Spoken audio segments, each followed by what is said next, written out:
After months of fine-tuning, state lawmakers have finally come to a consensus on a bill to increase border security. Action 4's Annalise Ortiz found out how one provision of the bill will affect the Valley's ports of entry. Annalise. Dan, Customs and Border Protection officials at international bridges like this one aren't just busy making sure that contraband doesn't come into the United States. They also keep a close eye on what's leaving and going into Mexico. Now, state lawmakers are looking into the possibility of having DPS troopers help Customs and Border Protection out when it comes to these processes. It goes all the way across the bridge. It's totally loaded.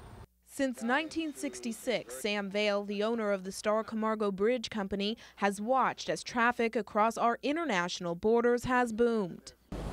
He spent time talking to lawmakers about a section under House Bill 11, which originally would have required some big changes for ports of entry. The original proposal, which was to put DPS checkpoints 250 yards prior to the ports of entry, was not a good idea.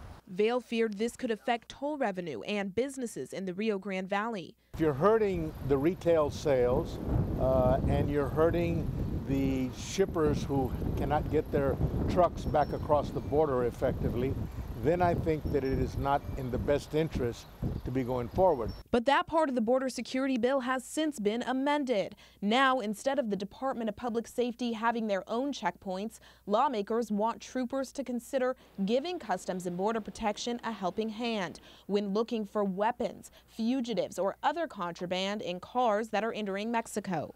Those are the items that CBP is looking for and the DPS is looking for. And it's desirable that they all work together.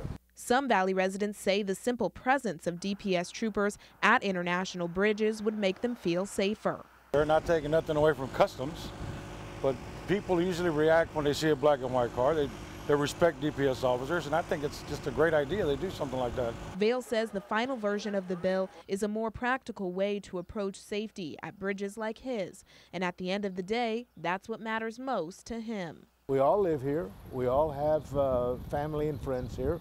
We do not want to make it easier for illegal operations to take place.